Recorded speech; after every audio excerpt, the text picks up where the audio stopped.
Assalamualaikum warahmatullahi wabarakatuh, pemirsa Oksigen ID di rumah. Saat ini kalian sedang menyaksikan Tausiah Harian Ramadan bersama saya Putri Yulianti dan juga Ustadz Kafi. Assalamualaikum Ustadz. Waalaikumsalam warahmatullahi wabarakatuh. Gimana Ustadz, lancar puasanya? Alhamdulillah. Alhamdulillah. Insyaallah. Oke, kali ini kita akan membahas mengenai jangan sampai terjerumus dalam bid'ah. Masya Allah, luar biasa sekali ya Ustadz judulnya. Pastinya juga kita akan menjawab pertanyaan-pertanyaan dari kalian semua ya. Oke, kalau gitu Ustadz langsung saja diberikan tausiahnya. Bismillahirrahmanirrahim. Assalamualaikum warahmatullahi wabarakatuh. Alhamdulillahi wa kafa, wassalatu wassalamu ala nabiyyina Muhammadinil Mustafa wa ala alihi wa ashabihi wa man ihtada bil huda wa ba'du. Pemirsa Oksigen ID yang dimuliakan Allah Subhanahu wa taala, kalau kita bicara bid'ah ini kita harus merujuk kepada dalil-dalil yang menjelaskan tentang bid'ah itu sendiri. Sebenarnya apa sih bid'ah kalau artinya dalam bahasa Indonesia?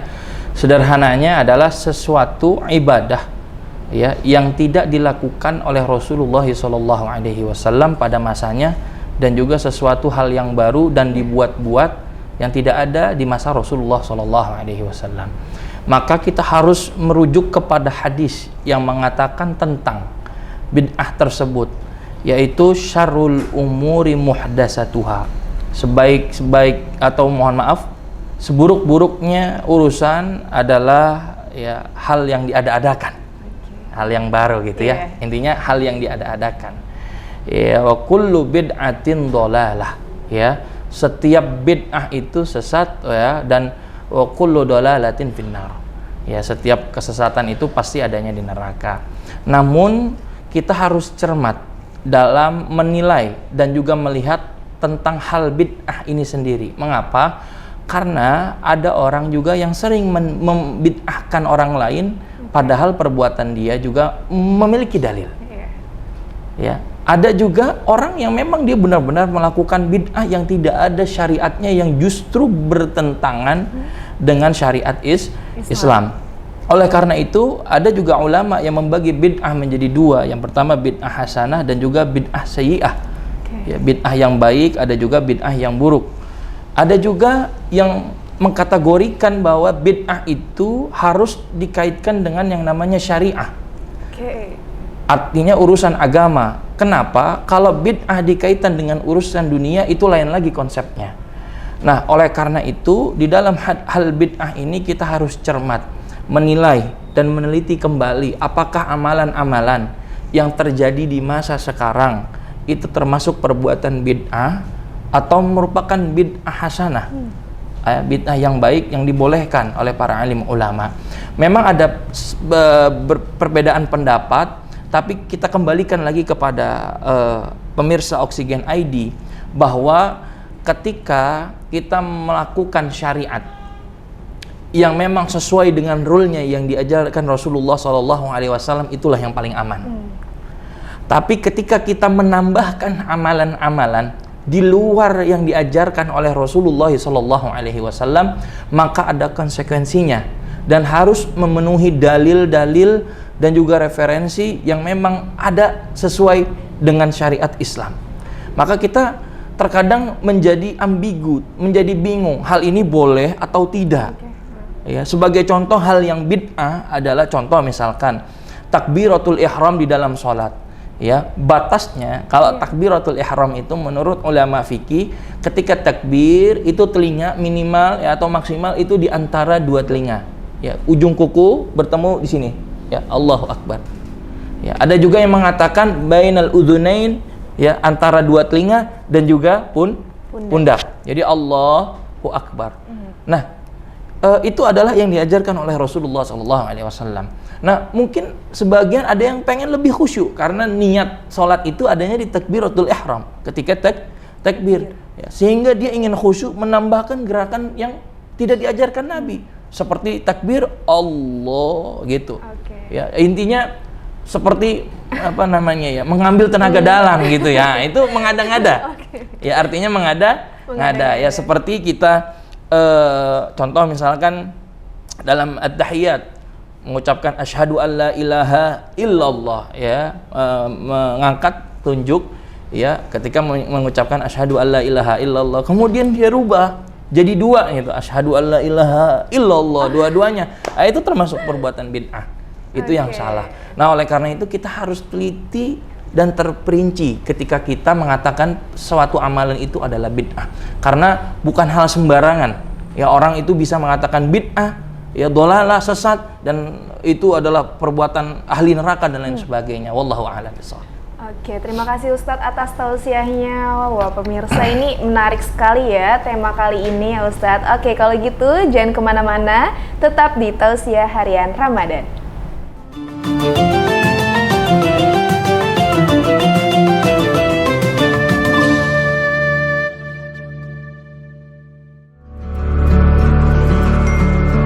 Sekarang, kamu gak perlu khawatir telat bayar tagihan. Karena kini, cukup dengan Mandiri Online, transaksi pembayaran tagihan Oksigen ID Home kamu bisa kamu lakukan kapanpun dan dimanapun.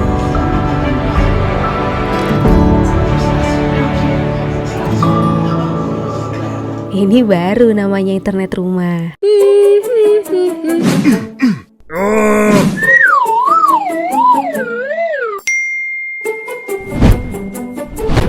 Oh no! Belum bayar tagihan Oksigen ID Home!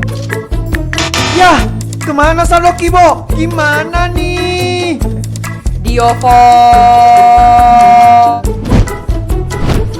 Yah! 20.000! Kemana duit Kibo? Diovo! Pakai apa bayarnya? OVO! Oke. Oh iya ya, uang Kibo kan di OVO.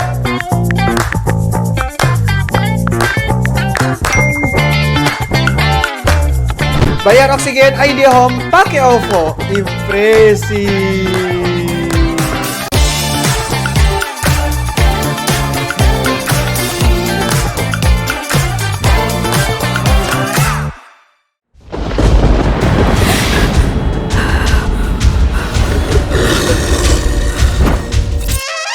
Kesel? Lagi streaming tiba-tiba buffering? Cari solusi internet yang tepat, berkualitas, cepat, dan stabil? Saatnya beralih ke Oksigen.id.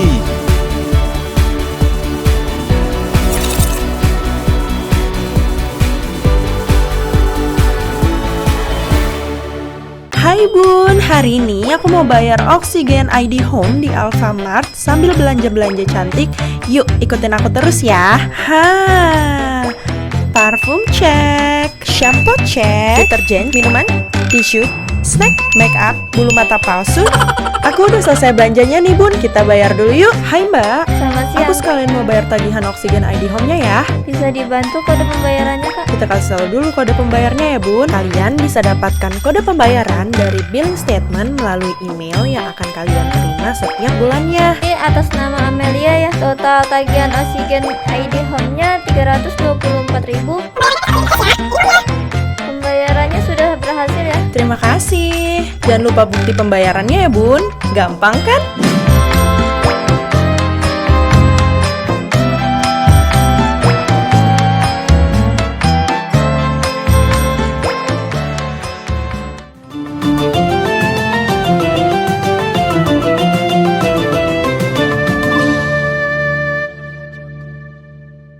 Alhamdulillah, kita kembali lagi dalam acara Tausiah Harian Ramadan.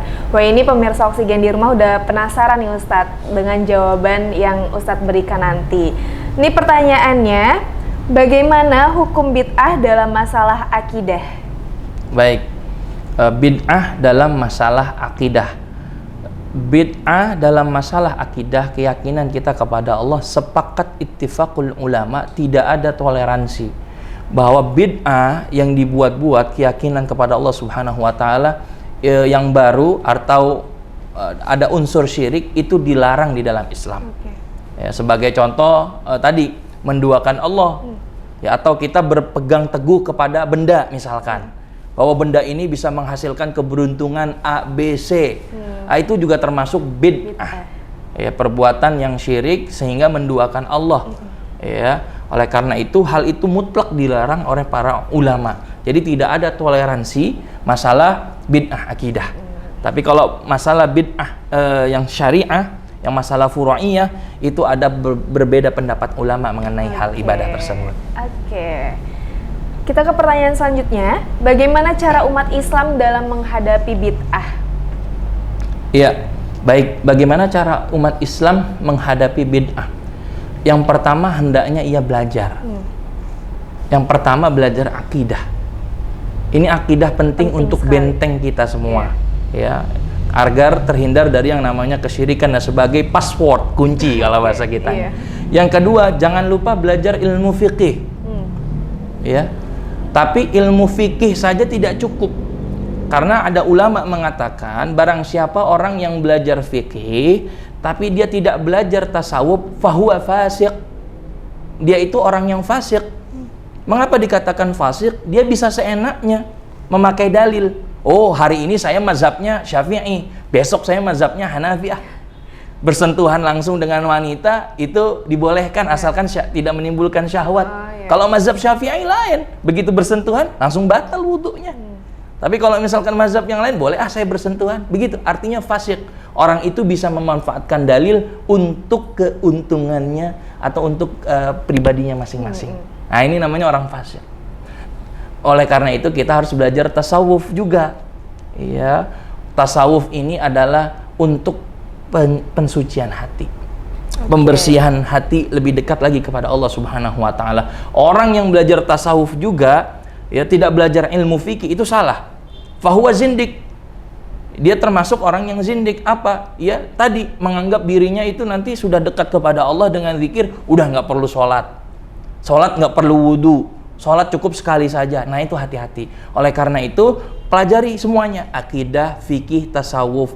Ketika kita pelajari ini semua, faqad tahaqquk, maka kita akan mendapatkan hakikat yang sesungguhnya dalam beragama Islam. Dan kita insya Allah akan terhindar dari perbuatan-perbuatan bid'ah. Insya Allah. Semoga kita terhindar ya Ustadz Amin, dari ya Rabbal perbuatan bid'ah. Baik. Oke, apa yang menjadi penyebab munculnya bid'ah sih Ustadz? Ya, baik. Munculnya bid'ah itu biasanya tadi yang pertama ketidaktahuan orang tersebut. Kemudian yang kedua membawa dunia kepada syariat. Contoh misalkan budaya yang ada di suatu daerah kemudian diaplikasikan kepada syariat. Ya, hal itu bisa menimbulkan hal yang baru di dalam Islam yang tidak ada tuntunannya di zaman Rasulullah SAW. Sebagai contoh, ya. Ketika kita selesai at-tahiyat akhir, kemudian kita salam, Assalamualaikum warahmatullahi wabarakatuh. Assalamualaikum warahmatullahi wabarakatuh. Ada sebagian yang dia begitu salam ke kanan, tangannya juga ikut ke kanan. Kemudian tangan ke kiri, tangannya juga ikut ke kiri. Nah, saya ya sebagai al-fakir belum menemukan dalil itu. Nah, bisa jadi itu dicontohkan ketika orang lain beribadah kepada misalkan budaya dan lain sebagainya. Artinya dunia ditarik kepada syariat. Ya, tapi ada yang dibolehkan tadi seperti contoh kacamata dipakai untuk baca Quran itu boleh, mikrofon dipakai untuk imam sholat berjamaah, adzan dan lain sebagainya itu dibolehkan. Nah, oleh karena itu kita harus hemat dan cermat dalam memilih dalam ibadah khususnya. Baik, seperti itu pemirsa Oksigen. Oke, kalau gitu jangan kemana-mana ya, tetap di Tausiah Harian Ramadan.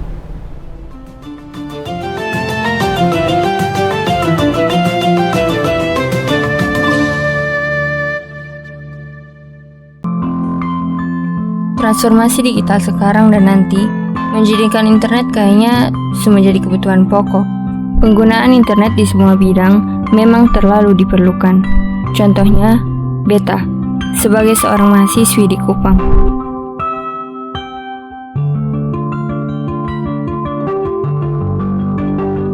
Aktif di sosial media, dengan adanya koneksi internet yang baik, urusan kuliah, sama kerja tugas dan cari materi kuliah, pasti jadi kebutuhan yang harus diutamakan. Semua kegiatan bergantung di internet. Ketong pun harapan, semoga koneksi internet yang semakin baik cepat terwujud. Internet di Kupang akan jauh lebih baik kalau ada penambahan jaringan dari proyek Palaparing Timur.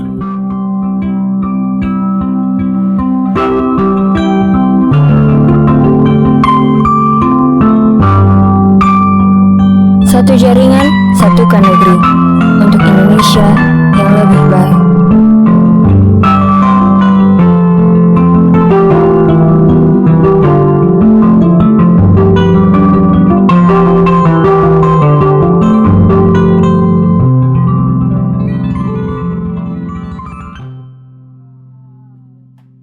Hai Bun, hari ini aku mau bayar Oksigen ID Home di Alfamart sambil belanja-belanja cantik. Yuk ikutin aku terus ya. Parfum cek, shampoo cek, deterjen, minuman, tisu, snack, make up, bulu mata palsu.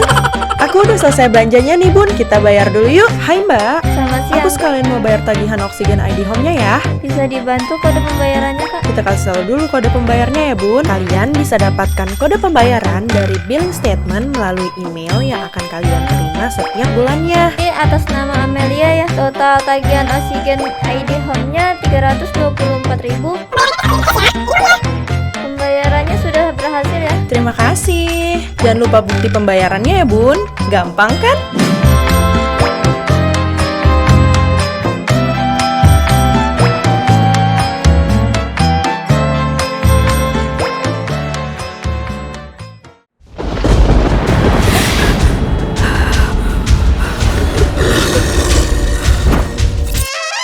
Kesel? Lagi streaming tiba-tiba buffering? Cari solusi internet yang tepat, berkualitas, cepat, dan stabil? Saatnya beralih ke Oksigen.id.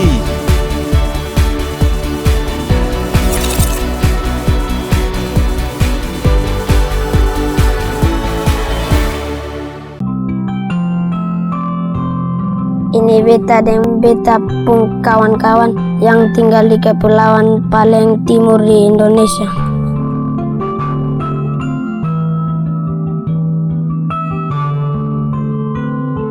Beta dengar Indonesia pun proyek pala paling timur. Yang beta tahu itu bisa bantu desa beta jadi lebih maju. Maju dalam pengetahuan, maju dalam informasi, maju dalam pendidikan. Katong pun jaringan internet su bisa jadi lebih baik. Katong yang tinggal di timur su bisa dapat banyak informasi baru lebih cepat. Biar katong di timur sangat jauh dari ibu kota, katong sonde tertinggal lagi. Satukan untuk Indonesia yang lebih baik.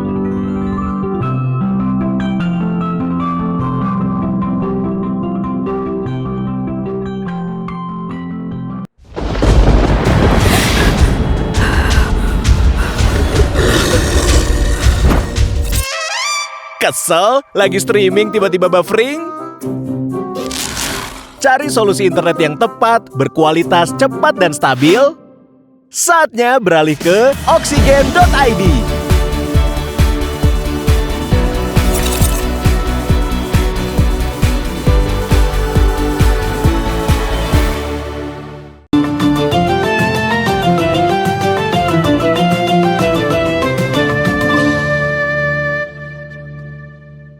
Alhamdulillah kita kembali lagi dalam acara Tausiah Harian Ramadan. Oke, sebelum kita ke pertanyaan selanjutnya, aku ada mau ngasih tahu 5 rasul yang memiliki gelar ulul azmi.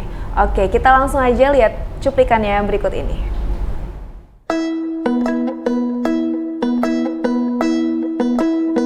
Lima rasul yang memiliki gelar ulul azmi. Yang pertama adalah Nabi Nuh alaihi salam. Ia diutus untuk mendakwahi kaum kafir yang gemar menyembah berhala. Suatu hari ia diperintahkan oleh Allah Subhanahu wa Ta'ala untuk membuat sebuah kapal besar hingga ia dihina oleh orang-orang dan mengatakan bahwa ia gila. Namun tak lama kemudian banjir meredam seluruh negeri dan hanya menyisakan orang-orang yang beriman kepada Allah Subhanahu wa Ta'ala. Yang kedua adalah Nabi Ibrahim alaihi salam. Nabi Ibrahim dilahirkan dari satu keluarga yang berprofesi sebagai pemahat patung. Suatu hari seluruh patung di sekitar Ka'bah hancur, hanya disisakan satu patung. Kemudian Raja Namrud murka terhadap Nabi Ibrahim alaihissalam atas tindakan ini. Nabi Ibrahim dihukum mati dengan cara dibakar. Namun Allah Subhanahu wa Ta'ala menjadikan api terasa dingin hingga api tak menyentuh tubuh dan pakaian beliau sedikit pun. Yang ketiga ialah Nabi Musa alaihissalam. Ia merupakan anak yang dihanyutkan oleh ibunya ke Sungai Nil karena pada saat itu Firaun memerintahkan prajuritnya untuk membunuh setiap bayi laki-laki yang lahir. Namun Allah Subhanahu wa Ta'ala menyelamatkan Nabi Musa dan dibesarkan di lingkungan istana. Nabi Musa sendiri memiliki kelebihan, yaitu tongkatnya dapat berubah menjadi ular dan dapat membelah Laut Merah. Yang keempat adalah Nabi Isa alaihissalam. Ia merupakan anak dari Bunda Maryam. Ajaibnya, Allah Subhanahu wa Ta'ala memberikan kehamilan tersebut melalui tiupan ruh ke dalam rahim Maryam, sehingga Nabi Isa lahir tanpa ayah biologis. Nabi Isa menerima kitab Injil dan mengajarkan kepada umatnya.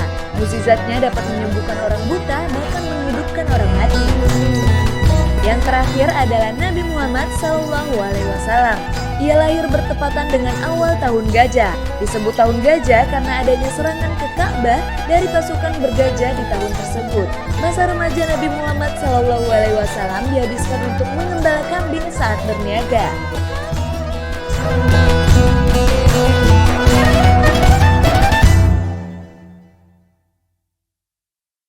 Oke, itu tadi cuplikan 5 rasul yang memiliki gelar ulul azmi. Baik, kita ke pertanyaan selanjutnya ya Ustadz. Dengan menyambut bulan Muharram, sunnah atau bid'ah sih? Baik, wah ini pertanyaannya luar biasa. Sunnah atau bid'ah? Dibilang sunnah tidak, dibilang bid'ah juga tidak. Ya, kalau saya, hukumnya adalah mubah, boleh. Ya, mengapa menyambut bulan Muharram itu dibolehkan? Ya, dalam hal ini, karena Al-Quran sendiri saja menyebut bulan tersebut. Wa minha arba'atun hurum. Salah satunya adalah bulan Muharram. 4 bulan yang diharamkan, salah satunya adalah bulan Muharram. Al-Quran saja menyebut. Maka tak kala masuk bulan Muharram, seseorang menyambut, contoh ya, menyambut dengan ritual-ritual yang memang ada sunnahnya, seperti contoh puasa, ya, puasa 9, 10, 11, ya, puasa Asyura, ya, yang disunnahkan oleh Rasulullah SAW, nggak jadi masalah. Ya, atau menambah zikirnya tak kala puasa, ya nggak jadi masalah. Tapi kalau misalkan ya tahun baru Islam itu ya bulan Muharram, ya dijadikan, mohon maaf, hal-hal yang mubadzir. Ya, contoh misalkan bawa obor, kemudian bukan niatnya mensyiarkan Islam, tapi di situ malah pacaran.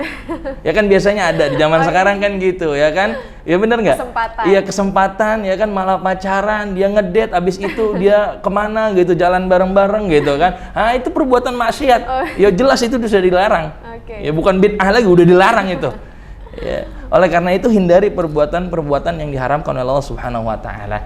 Namun tak kala kita menyambut bulan yang Al-Quran saja mengagungkan, maka ya dibolehkan. Al-Quran saja mengagungkan, masa kita sebagai manusia tidak mengagungkan itu.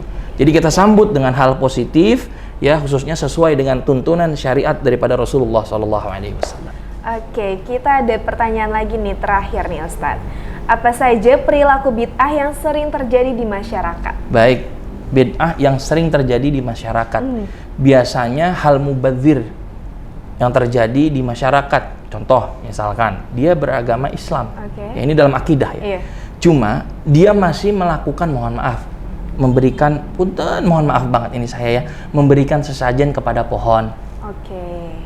Memberikan sesembahan kepada benda-benda mati. Hal itu jelas ya bid'ah dan dilarang oleh Allah Subhanahu wa Ta'ala, karena bisa jadi syirik. Kemudian yang kedua, mungkin di dalam maulid ada sebagian ulama yang membolehkan, ada juga sebagian ulama yang mengatakan bid'ah. Mungkin ulama yang membolehkan maulid, iya, di situ karena ada hal-hal positif. Tapi tak kala maulid itu dicemari oleh hal-hal, mohon maaf, naudzubillah, yang mubadzir, yang dilarang oleh Allah, seperti dangdutan, seperti mecahin telur. Ada tuh di sebagian daerah ya, maulid sambil memecahkan telur, hal-hal yang mubadzir, maka hal itu dilarang oleh Allah Subhanahu wa Ta'ala. Sebaiknya ya tidak usah mengadakan maulid. Kenapa? Karena hal itu malah menjerumuskan orang tersebut kepada hal-hal yang buruk. Ya, oleh karena itu kita di sini lebih cermat lagi. Banyak sekali sebenarnya hal-hal bid'ah yang dibawa ke dalam syariat Islam sehingga menimbulkan ya kekeliruan kita dalam beribadah. Ya mudah-mudahan kita dihindari daripada perbuatan bid'ah dan Allah memberikan hidayah kepada kita semua. Amin ya rabbal alamin. Oke, pemirsa Oksigen, itu adalah pembahasan kita mengenai jangan sampai terjerumus dalam bid'ah. Oke, karena sudah mendekati waktu berbuka puasa, saya Putri Yulianti dan juga Ustadz Abdul Kafi pamit undur diri. Sampai berjumpa di episode selanjutnya. Wassalamualaikum warahmatullahi wabarakatuh. Waalaikumsalam.